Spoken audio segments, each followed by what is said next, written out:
Om Swastiastu, perkenalkan kami dari SGD 6. Kali ini kami presentasikan hasil studi proyek kami yang berjudul Stunting in Children. Berikut merupakan anggota dari SGD 6.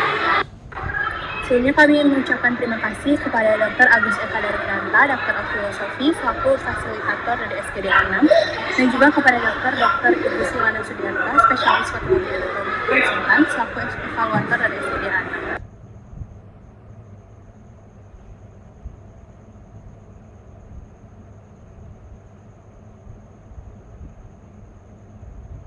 Banyak kasus stunting yang terjadi akibat kurangnya pemahaman orang tua mengenai gizi dan tumbuh kembang anak. Stunting merupakan masalah serius yang menjadi ancaman bagi anak di seluruh dunia. Sebanyak 165 juta anak di dunia diketahui menderita stunting, sedangkan di Indonesia diketahui sebanyak 30,8% balita menderita stunting.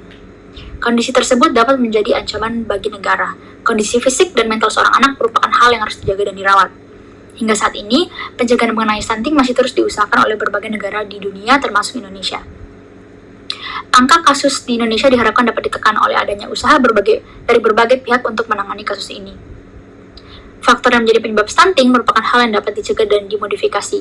Sementara itu, pemahaman mengenai apa pentingnya gizi pada stunting, pencegahan stunting, dan penanganan stunting menjadi hal yang menarik untuk dibahas dan dipahami. Melihat hal tersebut, pada studi proyek kali ini, kami tertarik untuk membahas fenomena stunting dan bagaimana penanganannya. Baik, akan saya lanjutkan. Sebelumnya perkenalkan, nama saya Kija Kalista dengan NIM AIR 127. Stunting merupakan kondisi di mana terjadi malnutrisi yang mengakibatkan terhambatnya pertumbuhan seorang anak. Anak yang mengalami stunting akan rentan terkena infeksi dan memiliki resiko akan penyakit degeneratif. Untuk mencegah dan menangani hal tersebut, perlu diketahui apa saja faktor yang dapat menyebabkan stunting. Pada kenyataannya, kondisi dan pemahaman orang tua sangat mempengaruhi kondisi. Berdasarkan latar belakang yang telah dipaparkan, maka kami menemukan beberapa rumusan masalah, yaitu yang pertama apa yang dimaksud dengan stunting, yang kedua apa dampak stunting untuk anak, keluarga, dan negara, yang ketiga apa pentingnya memahami stunting, yang keempat bagaimana status gizi pada anak-anak yang menderita stunting, yang kelima bagaimana pencegahan dan penanganan stunting pada anak, dan yang terakhir apa pentingnya pencegahan dan penanganan stunting.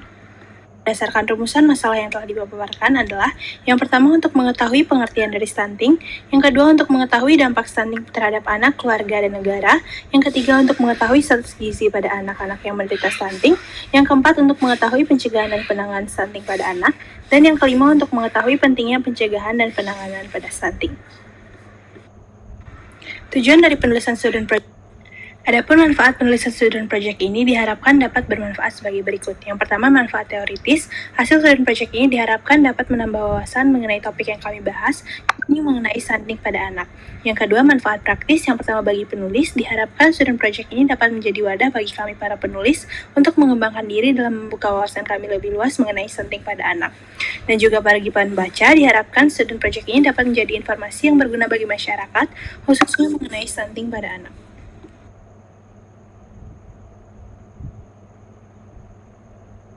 Selanjutnya masuk ke bab 2 yaitu mengenai isi.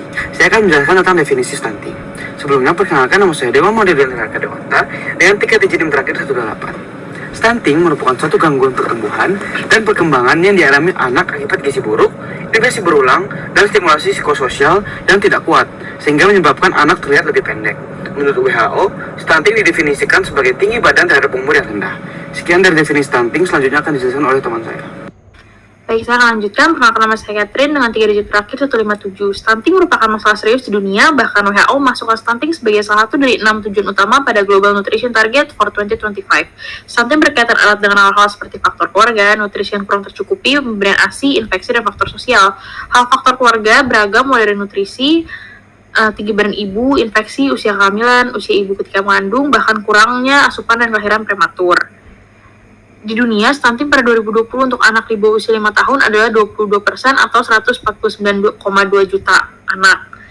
Jadi angka ini menunjukkan masih banyak anak yang mengalami stunting. Di Asia, terdapat 21,8% anak di bawah usia 5 tahun yang menderita stunting yang angkanya mencapai 79 juta. Jadi sangat cukup mengkhawatirkan. Hal stunting di Indonesia menurun dari 24,4% di 2021 menjadi 21,6% di 2022. Bertumbuh dengan maksimal. Terima kasih. Baik, terima kasih. Perkenalkan nama saya Sylvie. 5 1 Saya akan menjelaskan mengenai etiologi dan juga faktor resiko dari stunting. Yang pertama, penyebab penyakit stunting menurut Rokop tahun 2018 disebabkan oleh kurangnya asupan gizi dalam kurun waktu yang lama, sehingga pertumbuhan pada anak menjadi terhambat dan anak tidak dapat tinggi. Ini disebut sebagai stunting. Kemudian ada beberapa faktor lain, antara lain faktor genetik, faktor ekonomi, faktor jarak kelahiran, faktor berat badan rendah, faktor penyakit bawaan ibu, dan juga faktor kebersihan lingkungan. Keenam faktor ini. Baik, saya Nita Purnama dengan yang terakhir 144 akan melanjutkan terkait patogenesis dari stunting, yang dimana stunting dapat terjadi sebagai akibat kurangnya gizi, terutama pada saat 1000 hari kehidupan, yang dimulai sejak konsepsi hingga anak berusia 2 tahun. Misalnya, asupan nutrisi yang tidak adekuat, kebutuhan nutrisi meningkat tetapi tidak diimbangi dengan perkembangannya, gangguan penyerapan nutrisi, dan juga gangguan utilisasi nutrisi, sehingga terjadinya ketidakcukupan gizi. Nah, sebuah penelitian di Jamaika juga menunjukkan bahwa pengeluaran energi pada anak stunting itu lebih rendah daripada anak normal. Kurangnya aktivitas fisik secara tidak langsung mempengaruhi metabolisme basal dalam tubuh. Nah, penurunan metabolisme dalam tubuh itu mengakibatkan meningkatnya growth hormone dan kortisol sehingga kemampuan sistem imun menurun. Sistem imun menurun itu berdampak pada mudahnya tubuh terinfeksi oleh penyakit. Infeksi yang berulang mengakibatkan gangguan penyerapan nutrisi sehingga menghambat dari proses pertumbuhan anak. Salah satunya diare yang mengakibatkan anak kelelahan dan kehilangan nafsu makan sehingga terjadi ketidakcukupan gizi yang berdampak pada stunting.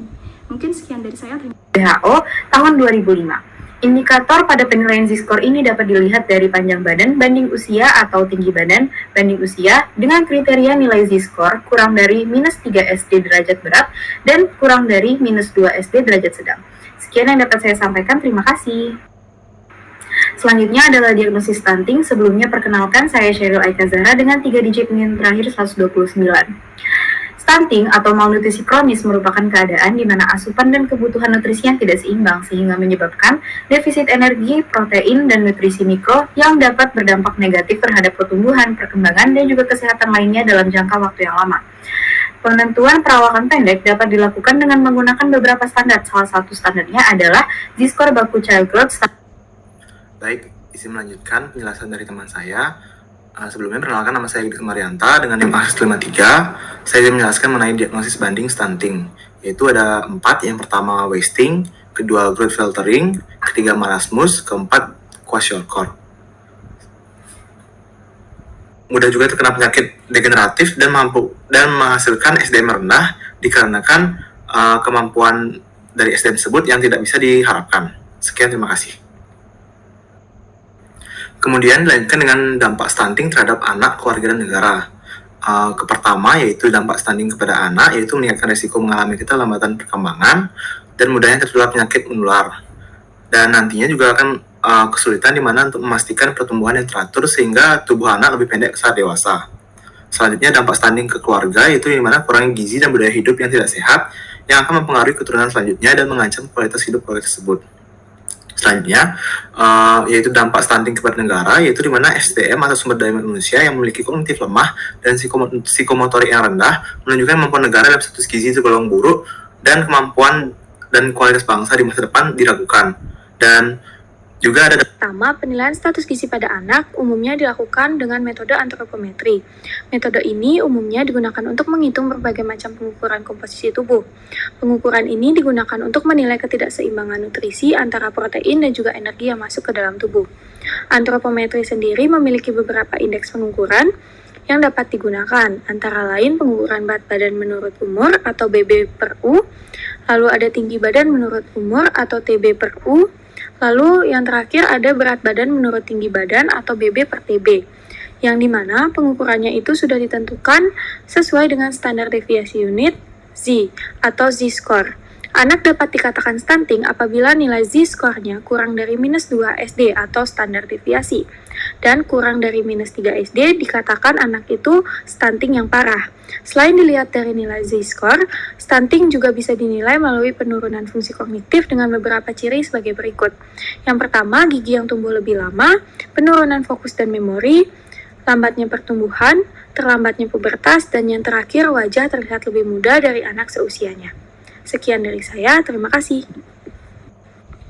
Sebelumnya, izin melanjutkan, perkenalkan saya Gusti Ayu Agung Amelia Perbawanti dengan NIM akhir 135 akan membahas mengenai penilaian status gizi pada anak yang menderita stunting.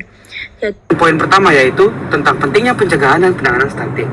Dari pembahasan tentang stunting yang sudah dijelaskan di atas, dapat dilihat bahwa stunting merupakan penyakit yang sangat mungkin untuk dicegah. Penyakit stunting ini dapat dicegah bahkan sejak anak masih dalam kandungan ibu, terlepas dari beberapa kondisi khusus yang dapat menyebabkan pertumbuhan anak tersebut terhambat. Dengan pencegahan sejak dini, anak yang dilahirkan dapat memiliki kualitas hidup yang lebih baik, sehingga tidak diperlukan suatu penanganan khusus yang memerlukan biaya serta tenaga lebih dalam pelaksanaannya. Pencegahan stunting juga penting karena dengan kelengkapan gizi anak sejak dalam kandungan, dampak buruk yang dirasakan oleh penyakit stunting ini dapat dicegah. Hal-hal tersebutlah yang menjadi alasan bahwa pencegahan stunting itu sangatlah penting. Di lain sisi, apabila stunting itu sudah terjadi, maka harus secepatnya ditangani. Lebih cepat penanganan dilakukan, lebih cepat juga anak bisa tercukupi gizinya, sehingga pertumbuhan dan perkembangan anak tersebut bisa mengarah ke yang lebih baik. Sekian dari pentingnya pencegahan dan penanganan stunting. Terima kasih. Selanjutnya saya akan menjelaskan poin 2.3, yakni mengenai pencegahan dan penanganan stunting pada anak. Tapi sebelumnya perkenalkan, nama saya Dewa Made Dewendra Arka Dewanta dengan 3 digit NIM terakhir 128.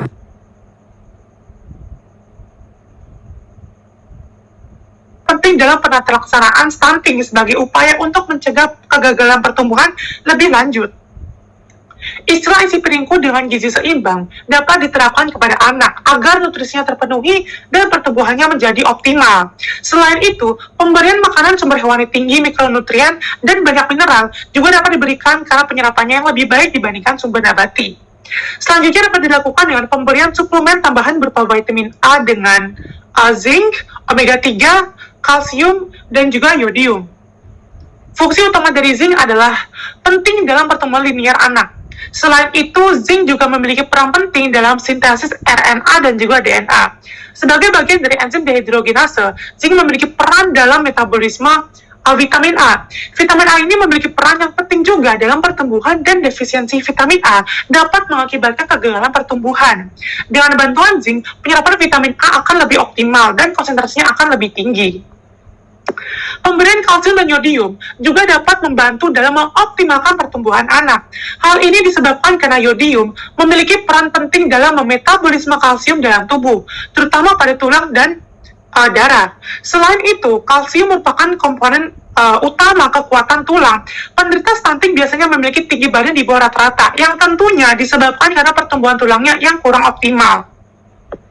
Yang terakhir dengan pemberian edukasi pada ibu. Pemberian edukasi mengenai gizi dan stimulasi responsif pada ibu dapat meningkatkan pengetahuan ibu tentang jenis makanan yang dibutuhkan anak dan memotivasinya agar dapat memberikan pengasuhan yang tepat serta menstimulasi ibu untuk mendukung pertumbuhan untuk tumbuh kembang anaknya. Pemberian edukasi ini berdampak positif pada perilaku pengasuhan ibu untuk pertumbuhan anaknya, termasuk gizi anak dan interaksi antara anak dan pengasuh. Hal ini berdasarkan penelitian yang dilakukan oleh Roberts et al. Pada tahun 2016. Sekian dari saya, terima kasih. Izinkan saya untuk melanjutkan. Perkenalkan, nama saya Idewa Madi Cahya Dwi Putra dengan NIM akhir 133. Penanganan stunting pada anak. Apabila anak sudah terdiagnosis stunting, maka berikut adalah beberapa upaya yang dapat dilakukan sebagai pengobatannya. Yang pertama dengan pemberian diet dengan asupan makanan yang bernutrisi dan bergizi. Pemberian diet yang akan meningkatkan pertumbuhan panjang atau tinggi badan anak.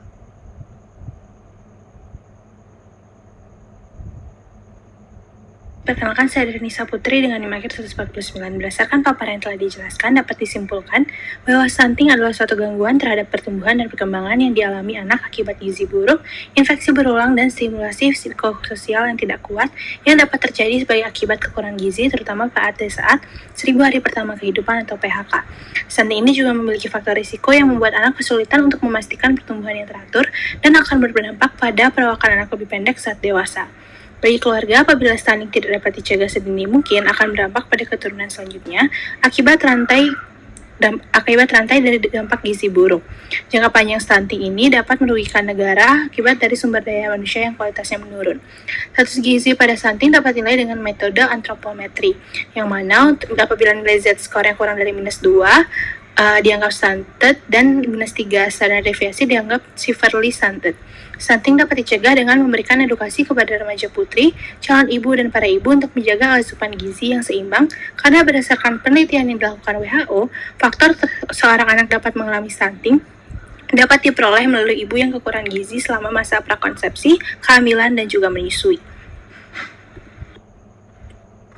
Adapun sarannya yang dapat kami berikan adalah tim penulis dapat melakukan diskusi dan penelitian yang lebih mendalam, terutama mengenai penanggulangan lebih lanjut yang dapat dilakukan untuk menurunkan presentase stunting di Indonesia. Sedangkan untuk pembaca, diharapkan penulisan student project ini dapat menambah wawasan dan agar pembaca lebih memperhatikan pencegahan yang dapat dilakukan untuk menghindari stunting pada anak.